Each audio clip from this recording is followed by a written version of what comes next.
Hai, pada hari ini kita akan membahas apa sih yang dimaksud dengan karakter yang berkualitas itu.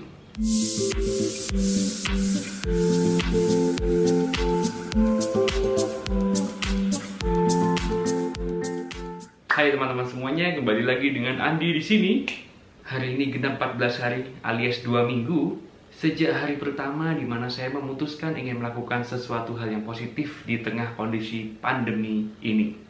Oke, tanpa berpanjang kata lagi, kita akan segera masuk ke pembahasan hari ini. 2 episode sebelumnya kita membahas dalam tentang jodoh dan pernikahan. Dan di episode tersebut saya pun ada menyebutkan sebuah kata yaitu karakter yang berkualitas. Nah, sekarang saya akan mengupas bagaimanakah yang disebut dengan karakter yang berkualitas itu. Kalau kita mendengar kata berkualitas, biasanya di otak kita yang terbayang adalah emas. Nah, emas itu harus dipanasi dulu, disakiti, baru bisa dibentuk menjadi sebuah perhiasan yang berkualitas dan berharga di mata semua orang. Jadi, menurut versi saya, karakter berkualitas itu adalah karakter dari orang yang tahu rasanya jatuh dan tahu rasanya sakit, tapi dia mau menerima keadaan yang terjadi dengan ikhlas dan tidak pernah putus asa untuk selalu memperjuangkan agar keadaannya bisa menjadi lebih baik. Contoh di saat kita sama-sama menghadapi pandemi COVID-19 ini, ada 2 jenis tipe orang dalam menyikapi pandemi ini. Yang pertama kita sebut saja manusia tipe A. Manusia tipe A ini adalah tipe manusia yang mau menyikapi segala sesuatunya dengan positif. Kenapa saya menggunakan mau menyikapi, bukan bisa menyikapi? Karena Anda bisa atau tidak bisa, itu tergantung kemauan Anda. Oke, lanjut. Jadi orang tipe ini dia mau memahami bahwa di mana pandemi ini memang mempengaruhi lebih dari 70% sektor usaha di seluruh belahan dunia. Jadi, bukan cuma dia aja yang sekarang sedang mengalami yang namanya kesulitan ekonomi. Mungkin jutaan bahkan miliaran manusia di seluruh dunia ini juga mengalami kondisi yang sama.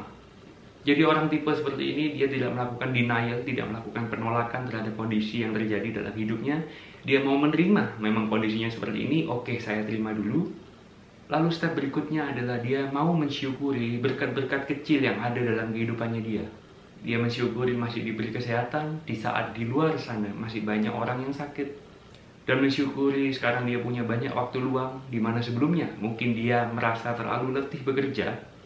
Dan orang jenis ini memilih untuk melakukan usaha-usaha baru, mencari peluang-peluang bisnis baru untuk menambah ekstra income-nya dia. Dan mengisi waktu luangnya untuk mempelajari hal-hal yang bermanfaat untuk mengembangkan karakter dan pengetahuannya dia.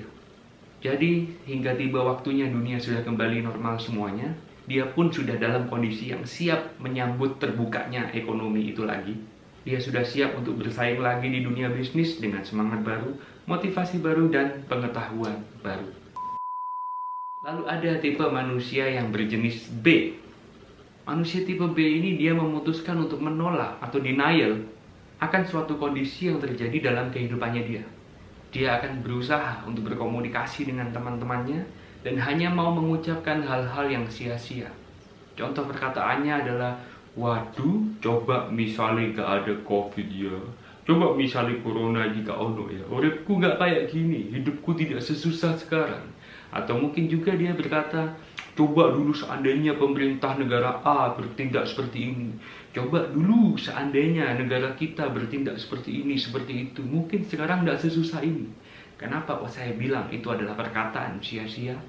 Karena yang namanya masa lalu itu tidak bisa dirubah. Anda bilang pada waktu itu, seandainya seperti ini, seandainya seperti itu. Anda mau menghabiskan waktu, mencurahkan pikiran dan perkataan Anda selama 24 jam pun, yang namanya masa lalu tidak akan pernah berubah. Oke, kita lanjutkan. Ciri-ciri berikutnya adalah orang tipe B ini suaranya lemas, letih, dan lesu, tidak bertenaga. Dan dalam pembicaraan pun dia sering memberikan kode-kode terselubung yang menunjukkan betapa dia menderita saat ini. Kode-kode terselubung itu biasanya hembusan nafas yang kuat seperti Nah, jadi ketika lagi enak-enak ngobrol tiba-tiba, aduh, ya apa ya kondisinya kayak gini. Nah, itu hembusan nafas. Yang kedua, ya jadi aduh ya apa ya, kondisi sekarang kayak gini. Nah, itu bukan dia asma guys, tapi dia memberikan kode ke kalian kalau kondisinya dia sekarang tuh sangat-sangat sulit. Jadi dia memberikan banyak suara-suara hembusan nafas seperti itu. isi topik perkataannya tidak jauh-jauh dari dia mengeluh, menyesali keadaan saat ini, menyalahkan A, menyalahkan B. Dia bercerita kemana-mana betapa sekarang ekonomi begitu sepi dan terpuruk, jualan apapun tidak laku. Dan dia mencari sebuah pembenaran diri untuk dia layak meratapi hidup dan mengeluh setiap saat. Oke, sekarang pertanyaan pentingnya adalah, apakah Anda termasuk orang tipe A atau termasuk orang tipe B? Nah, sekarang kalau seandainya kalian yang tanya balik ke saya tipe yang A atau tipe yang B. Sekarang coba perhatikan baik-baik. Nama lengkap saya itu Andi Budianto. Kalau dibuat menjadi sebuah inisial, jadinya apa? A plus B. Jadi intinya tipe A dan tipe B itu keduanya pernah ada di hati saya. Dengan jujur saya ceritakan ke kalian semua, tentunya adalah fase-fase kehidupan di mana saya merasa putus asa, saya merasa stres, apalagi melihat kenyataan yang memang omset penjualan, omset bisnis semuanya turun. Saya pun mengalami waktu-waktu di mana saya mulai bersungut-sungut di dalam hati. Dan saya pun juga mengalami fase di mana waktu-waktu saya yang berharga ini malah saya isi dengan saya sibuk mengeluh. Tetapi ketika mengalami masa-masa sulit itu, saya berusaha mengambil waktu sejenak untuk saya berdiam diri. Lalu di masa-masa tenang itu, saya pun bisa menyadari bahwa betapa Tuhan mencintai kehidupan saya. Begitu banyak anugerah yang saya sudah terima dalam kehidupan ini, dan saya terlalu buta untuk bisa melihat itu semua. Saya dan istri masih dikaruniai dengan kesehatan, dan betapa baiknya Tuhan telah mengaruniakan seorang istri yang begitu sempurna untuk mendampingi kehidupan saya. Orang tua di Bondowoso dan di Surabaya semuanya diberi kesehatan. Saudara-saudara pun semuanya sehat-sehat, dan hubungan kami pun juga baik-baik saja.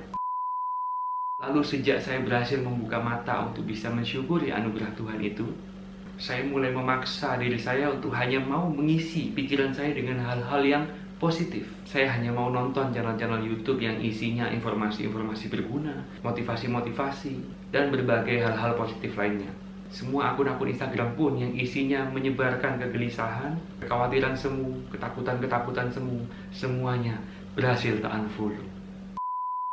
Dan singkat cerita, akhirnya saya pun berhasil bangkit.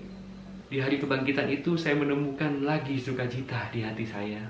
Dan sekarang ketika saya ngaca, saya bisa menemukan wajah ini bisa tersenyum lagi. Dan di hari pertama kebangkitan saya itulah, saya membuat episode pertama di channel ini.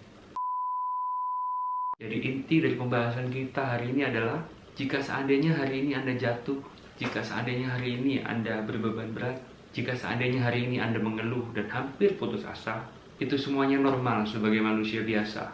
Dan itu pun tetap merupakan hak Anda untuk Anda tetap berada di fase meratapi hidup, atau Anda mau meluangkan waktu sejenak untuk berkomunikasi dengan hati Anda dan mulai berusaha bangkit untuk mensyukuri kehidupan. Bangkit lagi dan mulai mengisi hari-hari Anda dengan hal-hal yang positif. Dan ketika Anda berhasil bangkit nanti, Anda akan memiliki karakter yang jauh lebih baik dari sebelumnya. Karena Anda sudah pernah paham bagaimana rasanya putus asa, dan Anda pun sudah menjalani bagaimana rasanya proses perjuangan untuk bangkit dari rasa keputusasaan tersebut. Jadi ketika kelak suatu hari di masa depan, Anda ada kesempatan untuk bertemu dengan orang-orang yang sedang terpuruk dan putus asa, Anda tidak akan merendahkan dia karena Anda paham bagaimana rasanya di bawah. Dan sebaliknya ketika Anda melihat orang lain yang berhasil bahagia dalam kehidupannya, Anda tidak akan merasa iri hati karena Anda tahu bagaimana rasanya berjuang untuk mewujudkan itu.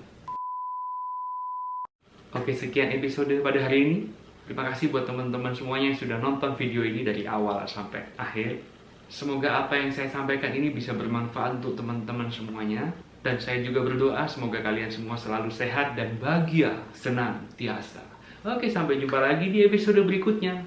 Bye-bye.